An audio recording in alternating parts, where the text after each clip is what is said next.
So, paano nag-work yung decorator, Boss Rod? So, if you're familiar with Angular, Nest.js, or kung ano-ano pa, GraphQL and so on, may kita nyo lagi itong mga decorator na to. So, yung mga decorator, para siyang somehow middleware ng mga method sa class. So, ngayon, the question is, paano siya nag-work, Boss Rod? Especially sa TypeScript. Pag-usapan muna natin paano mag-create ng decorator. So, para mag-create ng decorator, meron yan tatlong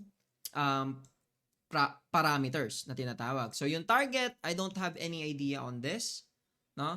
Pero for the method key name and descriptor, ito yung parang kailangan nyo tandaan. Ito yung parang important ones. Okay? So, method key name, meaning lang yan kung anong pangalan nung key mo or method mo dun sa class. Okay? Which is greet in this case. Okay? So, ang ginagawa lang natin dito, no? Sinesave lang natin kung ano ba yung, sinesave lang natin sa variable yung pinaka descriptor value mo, which is yan yung whole method mo. So, meaning function to ng greet. Okay? Which, ang ginagawa ng greet method is nagko-console log siya and then nagre-return siya ng hello name. Alright?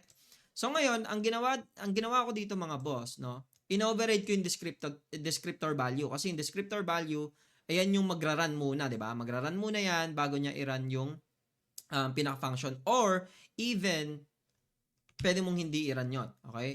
It's really up to you. Pero yung idea dito mga boss, no, yung descriptor, inano ko siya, ni-reinstantiate ko siya to another function.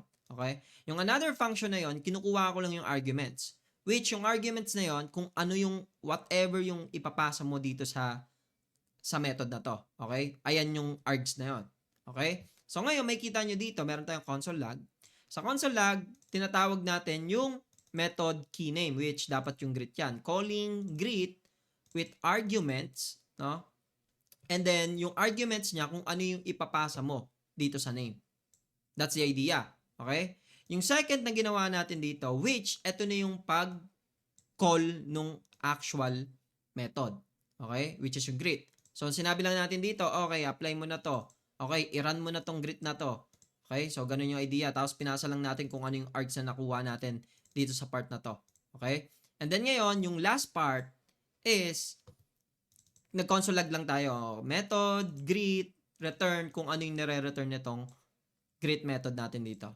Okay? And then i-return lang natin yung descriptor kasi ito na yung bagong implementation natin. Okay? So ngayon, may kita nyo dito mga boss, gumawa ako ng class, no? Nag-instantiate ako, pinasa ko lang yung dyan. Okay? So, bakit Boss Rod meron pa rin ditong error sa my TypeScript? So, ang idea niyan, bakit nag-error yan? Kasi sa tsconfig nyo, kailangan yung enable yung experimental decorators. Para malaman ni TypeScript na yung ginagawa nyo is decorators. Pagka sinave ko yan, dapat mawala yung IntelliSense issue. Okay? So, ngayon, titignan natin kung paano siya nag-work, yung decorator.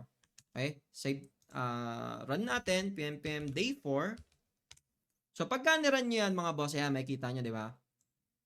So, ang unang natawag, no? Ang unang natawag is calling method, okay? Calling greet with arguments of Jan, kasi yun yung pinasa natin dito, which is yung Jan, okay? And then, this is calling from the greet method. So, meaning, pinakita ko lang din dito kung kailan tinawag yung greet method. Okay? Which siya yung second kasi nga tinawag natin yan dito sa part na to.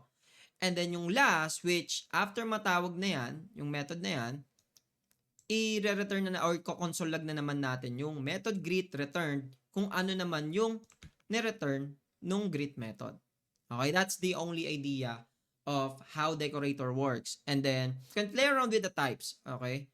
But the idea is, kailangan yung i-enable yung experimental decorators mawawala na yung IntelliSense issue nyo or yung type issue nyo about sa decorators. Okay? So, ganun lang nag-work yung decorators.